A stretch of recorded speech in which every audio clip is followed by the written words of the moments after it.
La fondation d'entreprise Hermès s'intéresse particulièrement au monde de l'artisanat, des savoir-faire et puis celui de la création contemporaine. L'articulation des deux, la transmission évidemment, mais aussi la transformation. Voilà. En ce qui concerne le programme des résidences d'artistes, le groupe Hermès a un parc manufacturier unique et notre volonté à la Fondation, c'était d'ouvrir les portes des manufactures, d'inviter des jeunes artistes plasticiens en résidence afin un peu de s'initier au métier et au savoir-faire d'Hermès dans le cadre d'une création personnelle. Et ça, c'est un beau projet qui a été lancé en 2010. Ce qu'on essaye de leur procurer, c'est un contexte qui va leur permettre de découvrir à la fois des matériaux, des techniques qui vont les emmener vers peut-être un ailleurs, en tout cas quelque chose de l'imaginaire, peut-être qu'ils n'ont pas encore exploré. Ce qui nous intéresse, c'est qu'ils arrivent dans les manufactures et ils restent pendant 15 jours à 3 semaines, à la fois dans l'observation, mais aussi ils s'initient eux-mêmes au savoir-faire, aux techniques, et ça c'est important. Et ils sont aussi dans une communauté humaine avec ses codes, avec son organisation. Et je dirais que c'est cet ensemble qui, à un moment, les amène à proposer un projet. On a fait appel à des artistes bien établis qui enseignent et on a mis en place un système de parrainage. Donc nous avons 4 parrains. Ces 4 artistes sont Susanna Fritscher, Giuseppe Pennone, Richard Deacon et puis Emmanuel Saunier. Et ils nous ont recommandé des artistes qu'ils ont rencontrés, soit à travers l'enseignement, soit dans la pratique. L'objet principal, c'est de créer les conditions pour l'émergence d'une belle création, donc d'une aide à projet. Je trouve que c'est une chance inouïe de pouvoir dialoguer avec des artistes de tout âge, que ce soit avec les parrains ou avec les jeunes artistes en résidence. Et pour moi, en tant que directeur artistique de la Maison Hermès, j'ai besoin de nourrir mon imaginaire de la création des autres.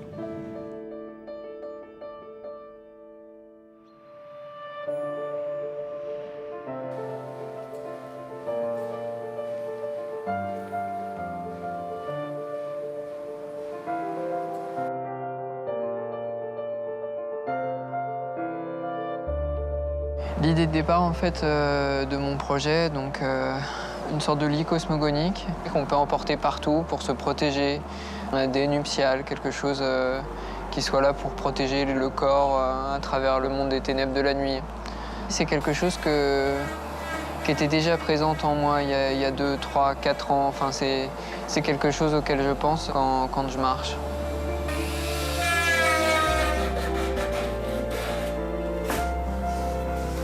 Toutes les collaborations que j'ai eues à l'intérieur de la filière textile ont été assez enrichissantes pour moi parce on n'a pas du tout la même approche. C'est ça qui m'intéresse, c'est qu'à un moment donné, il y a quasiment un lâcher-prise au niveau de l'œuvre et que c'est dispersé et que tout d'un coup, c'est mon processus créatif, c'est mon idée, mais qui se répand un peu partout.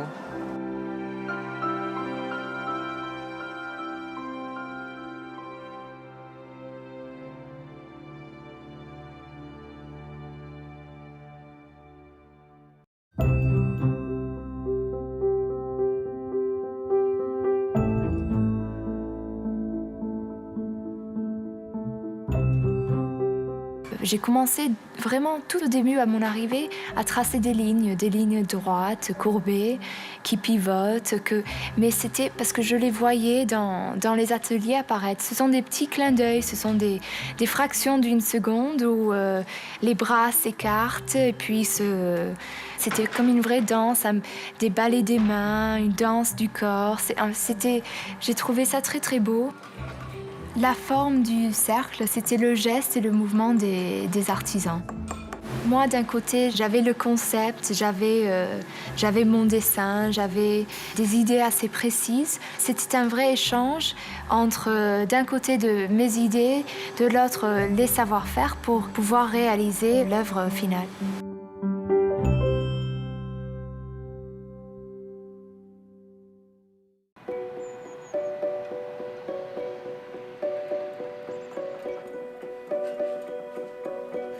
Voilà, là, c'est ce que j'ai fait à partir des observations de ma présence ici dans la maroquinerie.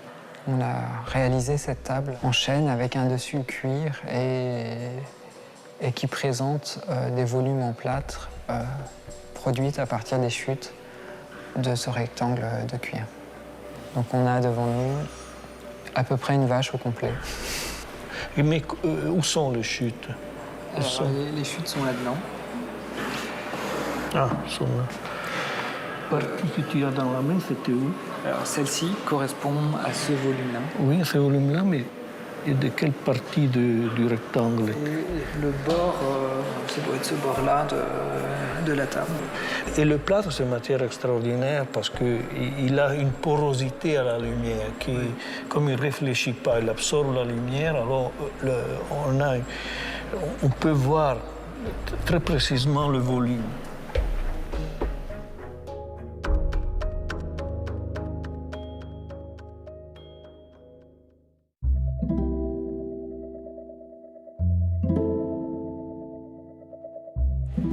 Quand je travaille à matériaux, j'ai besoin de raconter ce qu'est ce matériau, de quoi il est composé, d'où il vient, comment il se fabrique. Et assez vite m'est venue cette idée de travailler avec l'objet pierre, des cailloux, des roches, tout en sachant que le cristal est composé à 70% de sable, que le sable provient des pierres. J'ai décidé de parler du cristal à travers sa provenance. Moi, j'ai choisi de lui redonner la forme de pierre pour créer une sorte de continuité de cet objet et pour jouer aussi avec ces deux notions qui me tiennent à cœur en ce moment dans mon travail en général, qui sont le naturel et l'artificiel. Vous voyez? Ouais. Moi, je regarde là, regarde.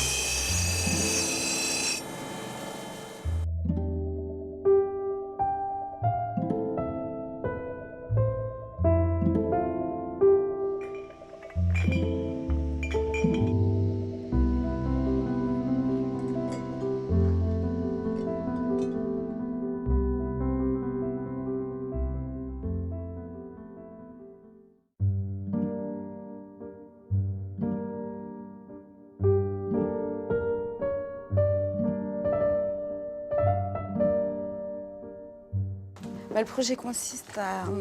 C'est comme un rideau de scène, mais plissé. On ne sait pas si le spectacle est terminé ou si il va. C'est ce moment-là, cette espèce d'entre-deux qui m'intéresse. La difficulté, il fallait faire comme si c'était une seule peau entière et qu'on n'ait pas des marques, c'est-à-dire un motif géométrique qui vient s'ajouter à celui qu'on allait mettre en place. On a fait beaucoup de tests, déjà avant même d'arriver à un style de plissé. Moi, ce qui m'a plu, c'est que Hermès parte, dans un premier temps aussi, de ses artisans et de ses ouvriers, et de ce que peut apporter l'art aux artisans. Donc, partant de là, ce principe permet aussi à un jeune artiste d'élaborer et d'inventer une œuvre. Donc, en fait, ce qui m'a plu de l'un à l'autre, c'est de déboîter les artisans, de déboîter les artistes, et de les mettre sur un terrain d'aventure, en tout cas d'invention. Et du coup, de chercher des artistes qui peuvent répondre à ce lien est autant plus intéressant. Mais ce qui serait une réussite, c'est que l'artisan, pour son métier, découvre des choses qui n'auraient pas été cherchées s'il n'y avait pas eu cette demande de l'artiste.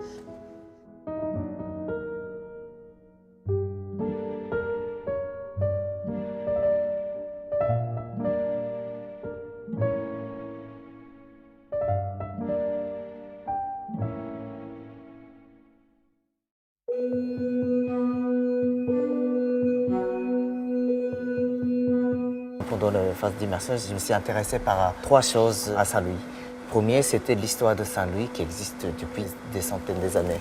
Et le deuxième, c'est la transparence du cristal. Et le troisième, c'est la résonance sonore. Pour signifier l'histoire de Saint-Louis, je voulais utiliser une notion de temps. Donc c'est pour ça qu'en fait, je voulais utiliser un horloge. Et avec le moteur, enfin, système d'horloge, je voulais créer une sorte de son. Donc en fait, je pensais tout de suite l'aiguille qui frotte sur le cristal, un peu comme vous caressez les doigts sur fer à vin. Alors, ce sera visible le mécanisme. En gros, Un trou. Ah ouais. Comme ça, en fait, l'aiguille qui frotte, ça fait... Et au bout de 60 secondes, il y a une espèce de... Ting. Vous voyez le cloche, oui. Je voulais avoir genre 7 notes différentes. Donc j'ai décidé de créer 7 demi-sphères différentes en différentes épaisseurs, qui signifie un peu l'octave. Do, ré, mi, fa, sol, la, ti, do.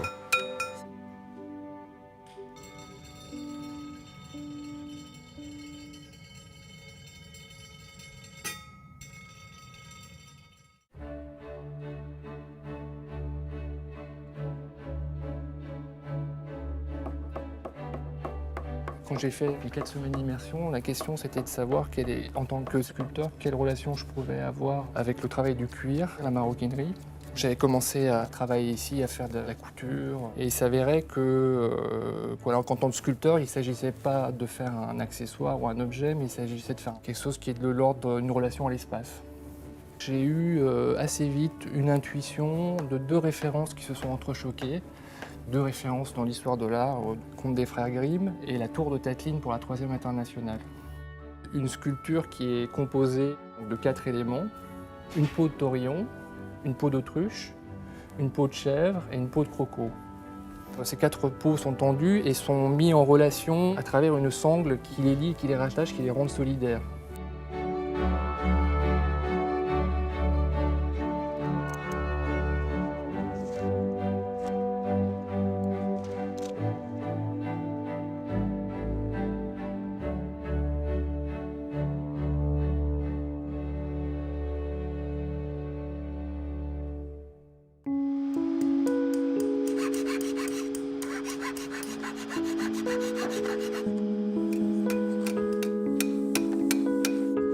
J'avais envie de faire une sorte de nature morte, d'un objet présenté sur une table avec une sorte de mise en scène. L'idée, c'était de faire un élément d'un vaisselier, par exemple un broc avec un couvercle, à facettes assez art déco, parce qu'ici, en fait, les pièces Puy-Forcat, elles sont vachement marquées par le style art déco. Je suis allée, je sais pas comment, en fait, j'ai un peu dérivé, mais vers le bateau échoué. Les polisseurs, par exemple, c'est eux qui récupèrent le boulot de l'orfèvre. Il y a des choses qu'ils m'ont fait refaire parce que ça ne correspondait pas à eux, leurs critères d'exigence. Alors que c'est ma pièce, et en fait c'est super parce qu'il y a rien. Si tu veux, tu peux pas dire bon bah c'est pas grave, on laisse comme ça.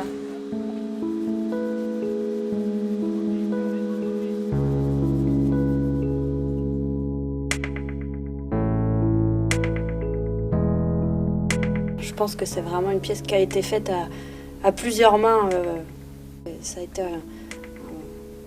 un vrai partage, quoi.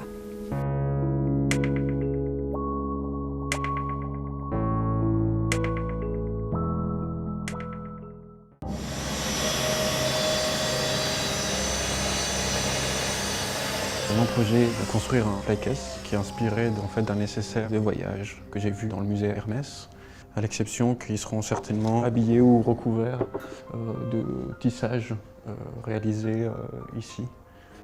C'est plutôt une référence conceptuelle que vraiment l'aspect technique qui m'importe pour le coup. Il est profondément quelqu'un qui est créatif en termes d'objets et de propositions artistiques. Il dit souvent chaîne d'élaboration. Eh bien, on va dire que la chaîne d'élaboration d'Andrés correspondait à la chaîne d'élaboration que proposait Hermès. C'est dans cet esprit-là qu'il correspond pour moi à l'utopie même de la Fondation, c'est-à-dire donner des moyens aux jeunes artistes qui soient des moyens hors normes. Il est quelqu'un qui est lui-même hors norme.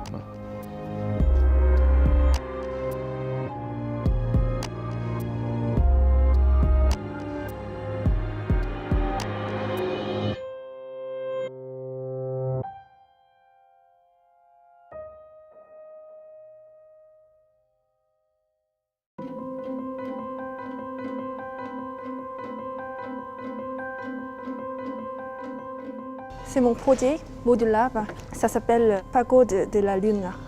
Moi je suis venue de la Corée du Sud En Corée, on souhaite notre sécurité et notre bonheur avec l'action de fait de l'empilage. Il y a beaucoup de pagodes avec des pierres naturelles. Ils sont constitués par une, comme ça, avec beaucoup de monde, plusieurs personnes pendant longtemps, comme ça.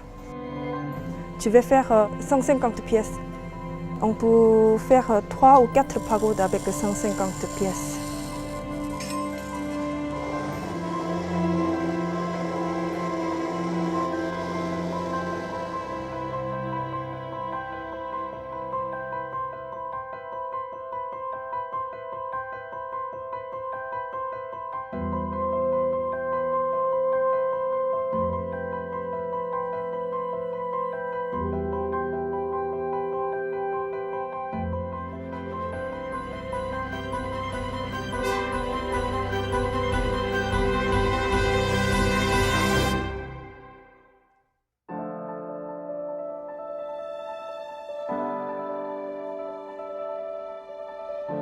En arrivant dans le cuir, je suis parti plutôt sur l'idée du souffle ou du soufflet, de l'accordéon ou de la montgolfière, enfin, disons quelque chose qui puisse contenir de l'air. Et puis j'avais cette idée aussi de l'écriture sonore, du onde sonore. J'avais ces deux idées-là, de l'écriture comme ça, comme s'il y avait une timeline, c'est un peu, et puis un son qui pourrait se développer comme une onde comme ça. C'est vrai que le son, moi, c'est important parce que je suis musicien. Même pendant mes études, je voulais vraiment associer ces deux disciplines, la sculpture et les arts sonores, disons.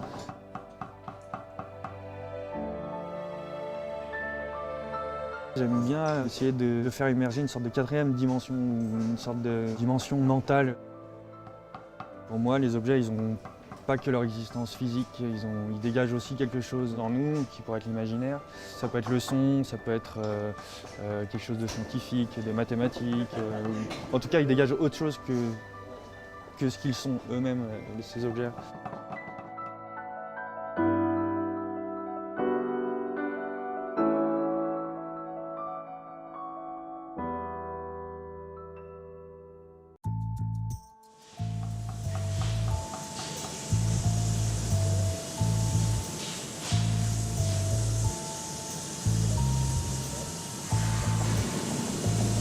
Ça peut être un tout petit peu plus plat, oui, au côté, parce qu'il faut que ça remplace une vitre, donc il faut qu'on ait quand même un peu de plat, tu vois. Tous les sons de l'extérieur vont être filtrés, distillés, donc on peut vraiment écouter les résonances. L'idée, c'est vraiment de décortiquer un peu cette barrière, cette frontière.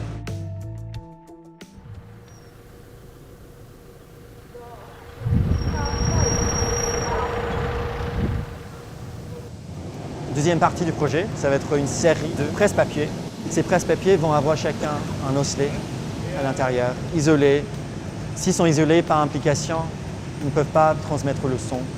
C'est une sorte de silence rendu tangible.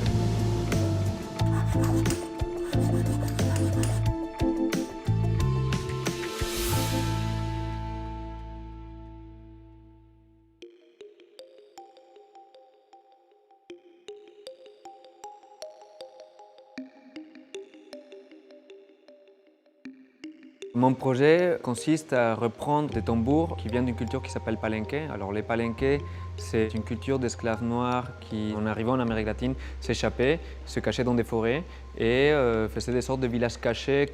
Et donc ça a donné naissance à cette culture-là qui est un mélange du coup des cultures bantou africaines, espagnoles et aussi latino-américaines.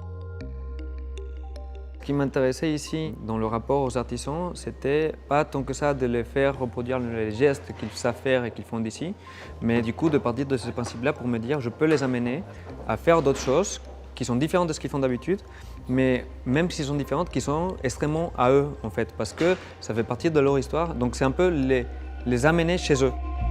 Ouais.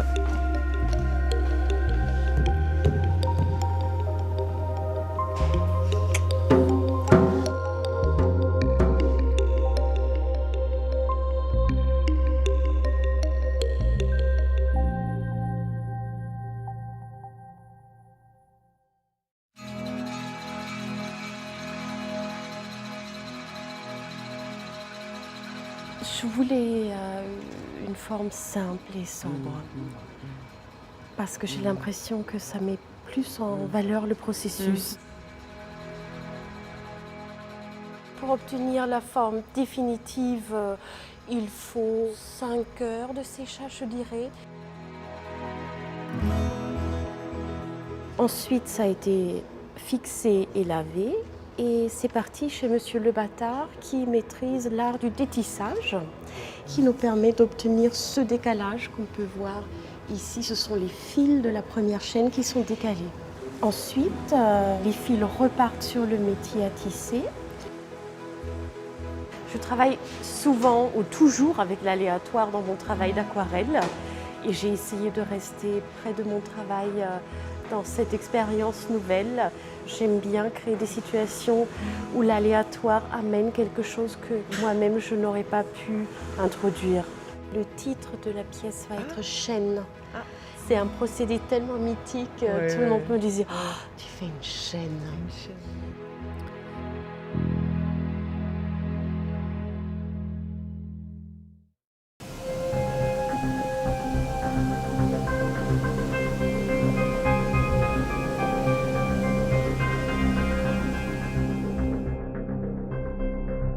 C'est une jeune fille, 12-13 ans. Les pics, le sang, c'est juste pour montrer l'état de surface du corps pendant ces moments-là. C'est quelque chose qui est vécu, bon, ça dépend des personnes, mais on a l'impression que tout devient très serré, une sorte de poussée de l'intérieur vers l'extérieur qui est assez agressive. Donc il y en a qui ne s'en rendent pas forcément compte, d'autres oui. Et là, c'était vraiment pour montrer la poussée de l'extérieur. Il y a juste ça qui repart à l'intérieur, comme ça, et qui maintient un petit peu le sang-froid. Ah oui, ça pique. Enfin, il y a quelque chose que je trouve important, c'est l'histoire de la souillure et de la pureté qu'on exige ou qu'on met en avant à ce moment-là. L'image de la communiante, par exemple, enfin, c'est rien d'autre qu'un rite de passage. Et le fait qu'elle soit vêtue en blanc, dans le cadre d'une souillure, c'est encore plus fort. Et ce travail-là, c'est vraiment là-dessus. C'est le rapport entre la souillure et la pureté. Et tout est mélangé, il faut arriver à combiner les deux. Si j'avais une fille, c'est ce que je voudrais lui offrir au moment de la puberté. Une sorte de kit de survie pour analyser les choses. Et voilà. Après, c'est le point de vue de la mère dans ce cas-là, si ça se passe comme ça. Donc c'est encore quelque chose de spécial. Mais...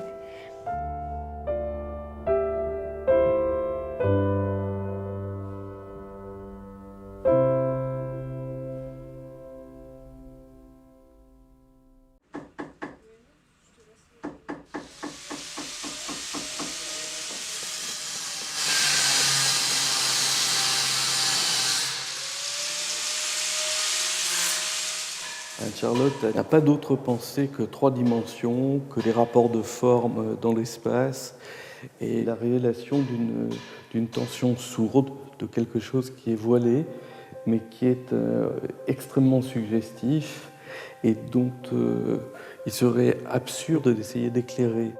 Il y a des crochets qui viennent se mettre dessus, sur lesquels sont accrochées d'autres lanières, qui viennent supporter cet élément en béton. Enfin, à la fin, il y aura plusieurs éléments. En fait, c'est une espèce de structure qui n'a pas d'appui au sol et qui est complètement portée par le mur, mais qui avance dans l'espace. Et qui est complètement portée par le cuir, en fait. Peut-être que le poids s'est réparti en 2, du coup. Que là, j'ai 10 kg dans la main et qu'il y a 10 kg là-bas. Parce que la pièce fait 20 kg.